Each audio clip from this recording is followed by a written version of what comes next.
Fala pessoal, bem-vindos a mais um Pod Mais, um podcast Prodata mais Mob. Estamos aqui direto do Rio Innovation Week, maior feira de tecnologia e inovação da América Latina. Eu estou aqui com o Alexandre Pelez. Pelez, obrigado pela sua participação. Eu que agradeço pelo convite. Queria que antes da gente começar o nosso bate-papo, que você se apresentasse para o nosso público. Bom, meu nome é Alexandre Pelez, né? Como ele já disse, eu estou nessa área de transporte há pelo menos uns 40 anos. Comecei nos anos 80 trabalhando com um grande mestre na área de transporte, que era o Adriano Murguel Branco, né? Trabalhei com ele na época na Secretaria de Estado de Transporte. Depois ele foi para a da habitação, e a habitação tem muita relação com a área de transporte, então ele foi muito importante também na área na época. Depois, nos anos 90, eu trabalhei com outro grande mestre, que foi o Plínio Asman, né? Que foi o que inaugurou a primeira linha de metrô do Brasil, lá em São Paulo. Trabalhei com ele também numa mesma Secretaria de Transporte. E depois disso, eu acabei me aproximando bastante da NTP, onde estou até hoje. Estou na NTP já há pelo menos uns 16 anos, graças ao Ailton Brasiliense, né, com quem eu trabalhei, inclusive, na época, na Secretaria com o Plínio Asma. E depois, quando chegou um pouquinho antes da pandemia, além da NTP, eu acabei conhecendo o Adamo Bazzani, a gente se juntou para criar o Diário do Transporte, né, um site que, graças a Deus, né, nessa mídia nichada aí que a gente tem no setor, a gente consegue hoje ser uma boa referência. E depois a gente também se uniu com o Marcelo Fontana, da OTM, e criamos o podcast do transporte. Então, hoje a gente está aí com uma bela área aí de produtos diferenciados na área de mídia. Né? Bem Exatamente. diversificado. E eu estou aí fazendo de tudo um pouco, né, para poder ampliar aí os nossos produtos, né? Estamos pensando em criar futuramente uma newsletter, uma coisa mais especializada, tá? Mas isso aí, posteriormente a Latibus, que vai ser o grande evento que a gente está se preparando para ele, a gente vai pensar aí, né, nesses novos empreendimentos, vamos chamar assim. Maravilha. Pelez, a gente... bom, quase todo mundo já usou transporte público, né? E as pessoas acabam acompanhando notícias muito mais de serviço do dia a dia. Um ônibus tal quebrou, ou tá, sei lá, uma linha tá em greve, esse tipo de coisa. Mas o seu trabalho é um trabalho muito mais especializado, muito mais de bastidores. Então eu queria que você começasse falando um pouco mais de como é que é essa visão mais profunda desse mercado de transporte, que vai além desse raso que o público em geral acompanha no dia a dia. Bom, o que eu acho importante hoje no Brasil, e eu, graças a Deus, tenho tido a oportunidade de conhecer outras experiências, né? A mais recente, em março agora desse ano, né, eu estive em Londres e consegui entrevistar o diretor de comunicação da TfL. A TfL, Transport for London, é uma referência na área de transporte, né? Todo mundo conhece. E eu aprendi muito lá, né? E não é essa história de você ir lá e falar, pô, por que o Brasil não faz assim? Não, não é nada disso. Eu queria entender o que estava por trás da filosofia da TfL, né? E a primeira coisa que eu aprendi é que lá não tem essa intercorrência que tem no Brasil. No Brasil você muda um secretário, muda completamente a política. Você não consegue ter uma política de Estado. Você não tem política né? de governos, infelizmente. Então, sem isso, cara, infelizmente você não consegue produzir conteúdo, você não consegue produzir conhecimento e principalmente você não consegue produzir quadros técnicos. Então, o grande problema do Brasil hoje é, primeiro, quadro técnico. Então, não adianta exigir que o órgão gestor faça isso ou aquilo, se não tiver quadro técnico preparado para executar aquilo, né? Essa é a primeira coisa. Outra coisa que eu achei importante é o foco no passageiro. Todo mundo usa essa frase, foco no passageiro, virou banal. Um clichê, né? Só que, cara, o que quer dizer foco no passageiro? Então, até eu escrevi um artigo recentemente para a NTP, onde eu falo isso. O que a TfL descobriu? Foco no passageiro significa entender que o passageiro é diferente. Não tem o passageiro, tem vários passageiros. Tem o turista que está passando por ali, tem a mulher grávida né, que está precisando se locomover, tem dificuldade, tem o idoso. Mano, não adianta querer exigir do idoso que ele saiba... baixa um aplicativo aí que você faz um QR Code, quer dizer, o idoso jamais vai fazer isso. Às vezes a pessoa tem deficiente auditivo, tem o pessoal... Ou seja, você tem uma gama gigantesca de pessoas diferentes tá? Que dependem do transporte público. Então, o que eles criaram lá? Cada passageiro diferente tem um tipo de atendimento diferente. Então, o segredo não está na tecnologia, o segredo está em como você criar tecnologias que atendam clientes diferentes. Essa que é a grande ideia. E no Brasil, infelizmente, o que eu percebo, as pessoas querem criar a tecnologia, né? A solução. E vão continuar procurando, porque não existe isso. Enquanto você não consegue sequer ter um ponto de ônibus que tenha informações mínimas para o passageiro, o que dirá então você ter uma tecnologia que seja geral para tudo quanto é passageiro? Então, eu acho que esse é o primeiro problema que o Brasil precisa ainda aprender para se reinventar.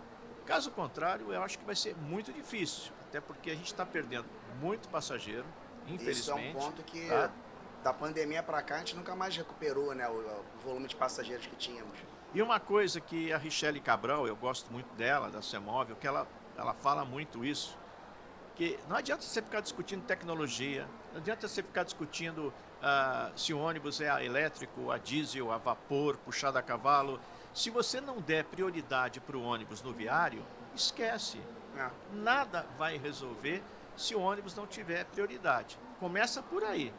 E a segunda questão, outra palavra que banalizaram muito é, transporte de qualidade. Vem cá, o que é qualidade? E tem como é que você mede a qualidade? Para dizer... Quais são as questões técnicas, né, para validar esse quesito aí? Aí sim que eu acho que a área de tecnologia é fundamental para cuidar disso. E agora, com a Associação Brasileira de Tecnologia, recém-criada a ABTEC, é um ponto importante que está sendo discutido. E que precisa ser espargido, espalhado, principalmente para outras áreas que não são as áreas que operam principalmente. Porque, cara, todo mundo pede subsídio, mas como é que você distribui subsídio? Com base em que dados? No grau de população, idosos, não é assim. Tem que ter qualidade. Como é que você comprova a qualidade? Aí a tecnologia ela é fundamental para poder atender exatamente esses quesitos. Mas, como eu disse, foco no passageiro nesse sentido, entendendo que não são um passageiro. Na verdade, o correto seria dizer foco nos passageiros. É verdade. Tirar a frase do singular e jogar a frase para o plural. Foco nos passageiros, que nós temos vários passageiros no sistema. Entender todos esses comportamentos. E você falou uma coisa quando você estava falando da política de Estado e não de governos, quando você fala de quadro técnico, porque tem um ponto importante, que também está sendo muito discutido aí, cada vez mais autoridades têm aderindo a esse discurso, e é um discurso legítimo, que é a questão da governança de dados, né? A questão dos dados transparentes, enfim, de acompanhamento. As empresas de tecnologia, eu entendo que elas já têm essa medição, elas já têm essa informação, elas já disponibilizam isso de alguma forma. Mas se você tem um quadro ali que deveria ser técnico, e ele é um quadro político, ele talvez não vá saber o que fazer com aquela informação. Claro. Né? Isso é outra coisa importante, né? Dados não faltam. Todo mundo fala, hoje em dia o ouro, né, não é mais o ouro é dados. A questão é, como é que você trabalha com os dados? O que você faz com os dados? Exato. Por outro lado, a gente fala em autoridades. Que autoridades? Hoje é uma, amanhã será outra. Ou seja, a gente volta na questão anterior, que é a descontinuidade administrativa. Infelizmente, nós não temos isso no Brasil. Então, não adianta nada vir um gestor, ter uma ideia fantástica, aí vem outro gestor e fala, não, isso aí não é minha marca de governo, eu quero refazer tudo e fazer de outro jeito. Sim. Esse é o primeiro problema, tá? Segundo problema, quando você trabalha com dados e você cria, né, você precisa definir política pública a partir dali. Então, já que o gestor, infelizmente, cada hora é de um jeito, se o setor for suficientemente forte, porque o setor fica, muda o gestor, mas o empresário de ônibus continua, o empresário de tecnologia continua. Então, eles, na minha opinião, precisam ter mais poder político para cobrar, inclusive, dos órgãos gestores a mudança de políticas públicas à luz dos dados. Olha, não sei eu que estou falando, não é questão de lobby. Olha aqui, ó. Tá vendo? Essa linha é superposta, essa linha é deficitária, essa linha está precisando de mais ônibus. Ou seja, a rede de transporte está errada, está equivocada, a partir de informações, a partir de dados. Então, hoje, eu acho que o pulo do gato, a grande virada que o setor de transporte pode ter, aí eu estou falando do outro lado do balcão, não do lado do gestor, do poder concedente, mas do lado de quem fornece a tecnologia, de quem fornece o serviço, é dizer, hoje nós estamos estruturados com dados suficientes para dizer, a melhor rede de transporte, cara, é essa aqui. Ou então, ao invés de ficar comprando ônibus elétrico, não seria melhor a gente redefinir, né, a nossa rede? Porque andar de ônibus já é algo sustentável. Não importa se ele é a diesel, se ele é velho, se ele é novo. Sim. O que importa é que você consegue, andando de ônibus, eliminar carros da rua. Você tira acho que 40 carros, né? Cada Então, ônibus que está na rua. Então, para que você vai só falar em matriz energética? Aham. Se você fala em matriz energética, mas não se preocupa com a infraestrutura. Resumindo, enquanto a gente não tratar política com foco nos passageiros e ao mesmo tempo olhando para a política de gestão, a gente vai continuar que nem o hamster, né? Girando a rodinha sem sair do lugar, né? Girando a rodinha sem sair do lugar. E o que é pior, enquanto isso, a realidade não espera. O passageiro está indo embora. Sim. O Dimas Barreira, que é um empresário que eu admiro muito, lá de Fortaleza, ele falou uma frase que no princípio eu me assustei e depois eu fiquei pensando, falei, caramba, né? Acho que foi uma frase mais forte que eu vi até hoje e a mais realista. Infelizmente, o passageiro está desistindo do transporte. Porque hoje, desgraçadamente, para o setor, o passageiro tem outras alternativas. Pois é. Então, caramba, ele vai de bicicleta, ele compra uma moto, ele pega um aplicativo de transporte, sabe? Ele se vira. A oferta está muito diversa e muito fácil. Sim. Né? E aí eu te pergunto, como é que você concorre com isso? Você concorre com política pública. Uhum. Você não concorre sendo ônibus elétrico. Porque para o cara que está no ponto de ônibus, se o Para ônibus ele não muda nada, né? Se é a diesel ou se é elétrico, ele vai esperar ao mesmo tempo. Sim, ele vai se o pegar ônibus não tiver prioridade no viário, cara, ele vai esperar o elétrico. Agora, ninguém perguntou para o passageiro o que ele queria. Sim. Para os passageiros, né? Infelizmente, essa é a triste realidade que a gente vive no transporte hoje. Voltando naquele ponto que você mencionou da qualidade. Talvez a medição da qualidade tenha que partir de critérios de avaliação do próprio passageiro. O que é qualidade para você? Claro. Que ele chegue de tanto em tanto tempo no ponto. Sim. Óbvio, pode ser que tenha coisas ali que não sejam realistas frente à nossa realidade, no nosso dia a dia de cada cidade, mas tem outras coisas que têm que ser ponderadas e às vezes o critério técnico que quem está montando esse critério de qualidade e está avaliando, às vezes não conversa com o que o passageiro espera. Uma coisa, eu escrevi um artigo recentemente também, chamando a atenção para o seguinte quadro. Quando as pessoas estão em São Paulo hoje, as pessoas chegam, elas nem pensam em usar transporte público. Eu não estou falando só de ônibus, não, falando inclusive de metrô, de trem, que São Paulo tem até uma rede mais maior, né? Mais completa. A pessoa já chega pensando Uber. Né? E quando eu falo Uber, que é pensando 99, pensando no aplicativo. Tu já desce do aeroporto, já tem um espaço ali para você pegar o aplicativo. Porque nem passou pela cabeça dela e tal. Né? Ao contrário, quando você vai para o país da Europa. Você está na Europa, cara, você não pensa. Porque, naturalmente, é tão simples você entrar num sistema. Ninguém vai pedir para você, se credencia aqui, faz uma recarga colar, pega um QR Code não sei aonde. Sabe, não é assim. Que dinheiro você tem aí? É carteira, é cartão. Entra lá, né? Faz o tap-in, pronto e vai embora. Acabou. Uhum.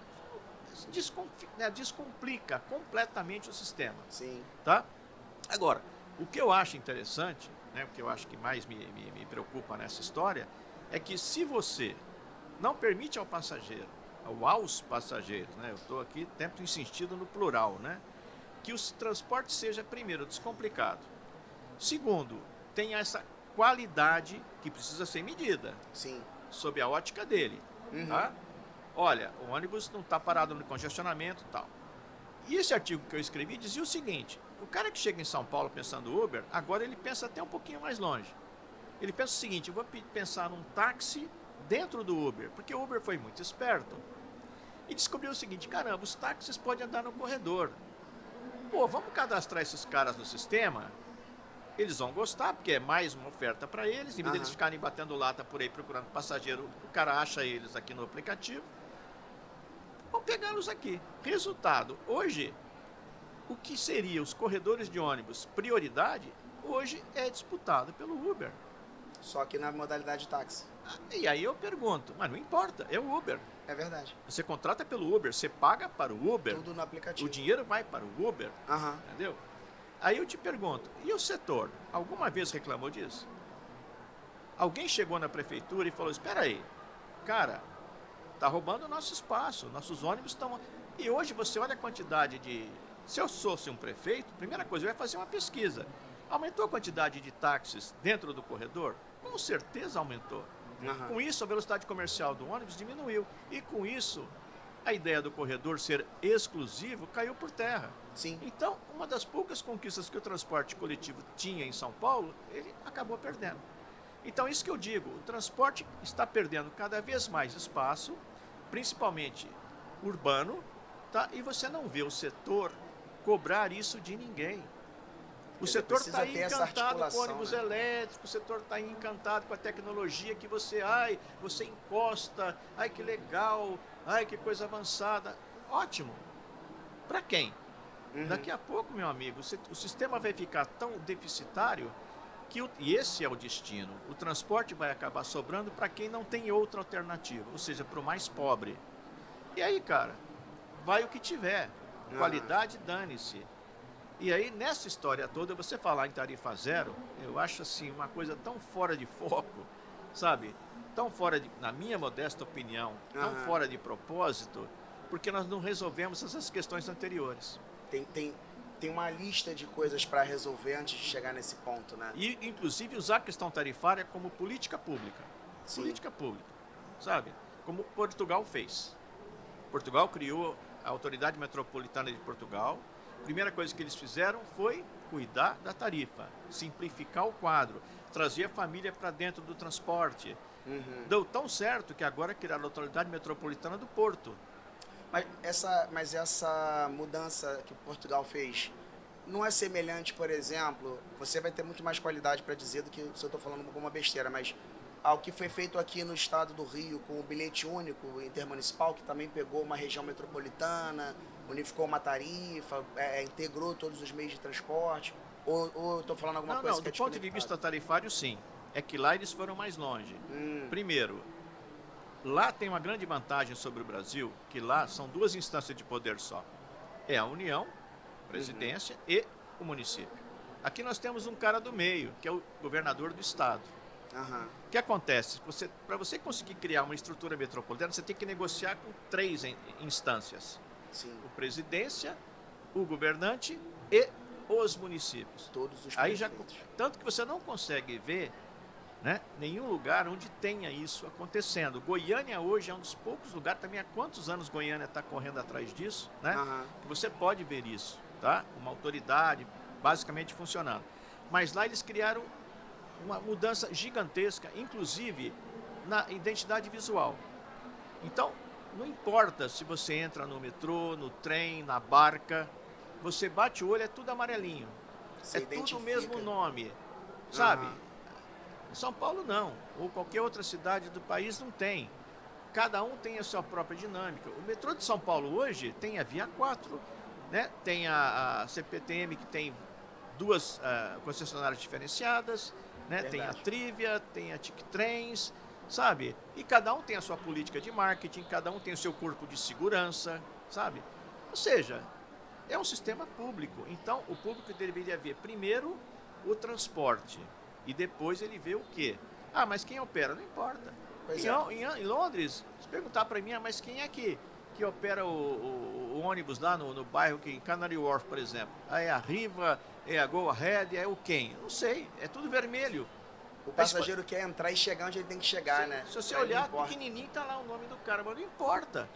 O que importa é o poder concedente que vai cobrar, tudo bem, mas pro passageiro, cara, ele quer entrar no sistema e sair dele rapidamente. Ponto. Então esse é um outro problema grave que eu vejo. Então não basta só a integração tarifária. Se você não tiver também a integração de modais, se você também não tiver... que o pessoal fala muito assim, o cara vai sair do ponto A ao ponto B. Só que entre o A e o B tem uma porrada de letrinhas. Sabe, você sai de casa já é um ponto, tá? Você tem uma calçada ruim, né? Você tem um ponto que não tem cobertura. Tua viagem começa na hora que você sai de casa. Aí você chegou, o ônibus parou, tudo bem. Aí você tem que fazer uma conexão no terminal tão. Aí você chega lá, o ônibus que você vai pegar para continuar está atrasado, ou já passou. Aham. Ou seja, não tem conexão. Sim. Tá? Então, para o passageiro, é isso que importa. Caramba, eu tenho que fazer 3 ou 4 braços para chegar onde eu quero. Só que eles não se conversam. Pois é, se ele chega ali, o ônibus já está ali esperando, acabou de chegar, ele não vai sentir, né, essa... Então, eu acho que o grande desafio da tecnologia, mas tecnologia resolve qualquer coisa. O que não resolve é o gestor. É o quê? O gestor. Ah, Se a tecnologia dá um problema para um cara aí, né, dá um problema para a Prodata, mas Mob resolver, resolve. A questão é, mas e o gestor? Ele vai acatar isso? Ele vai fazer isso? Então, eu acho que o grande problema nosso continua sendo esse. Gestão, formação de quadros técnicos, continuidade administrativa e, principalmente, o transporte ser entendido como realmente um bem essencial, necessário para a população. E, se não tivermos o cuidado, que nós sempre alertamos para isso, vai chegar um momento que o transporte vai ser um empecilho para o transporte individual. Né? Como o trólebus era um tempo atrás, né? Tá, toda hora cai aquele chifrinho lá, atrapalha o trânsito, tira esse treco daí da frente. Daqui a pouco vai ser assim, pô, pra que ter ônibus, cara? Tá atrapalhando, né? muito grande, né? É, muito Poxa, grande. quanto carro que podia estar ali. Pelege, a gente está aqui no finalzinho já da nossa conversa, passou rápido. Mas eu queria deixar esse espaço então para você dar uma última palavra aqui com o nosso público antes da gente encerrar. Bom, queria primeiro agradecer, né, principalmente o carinho do pessoal da Prodata mais Mob. Tem um grande amigo que é o Cassiano Ruzic, né? Eu até brinco com ele, né? Uma amizade que fortaleceu em viagens à Bélgica e a Londres. Coisa de chique, né? Uma amizade internacional. Não, mas a gente é muito amigo, graças a Deus. Ao Ronco, um grande amigo também. A gente, nossa, eu conheço o Ronco já há muitos anos. Ele até brinca comigo que a gente é primo, né? Porque a gente tem um parente Pelege lá no passado, na região de Ribeirão Preto. E eu percebo que tem um cuidado muito grande, né, da Prodata, da Mais Mob, o trabalho antifraude, né, que eu admiro demais o trabalho que é feito, né, o cuidado que foi feito o tempo todo. Então, cara, eu só tenho a agradecer, né, e convidar todo mundo. A gente vai estar na Latibus, né, semana que vem. Vamos ter o nosso stand lá do podcast do transporte, como toda a Latibus, toda a NNTP a gente tem, tá? Sim. Já estou conversando com a Isa aí para lá arrebatar a turma da Prodata, da Mais Mob, para a gente poder levar, para entrevistar lá também. Vou visitar o stand, né, como estou visitando aqui.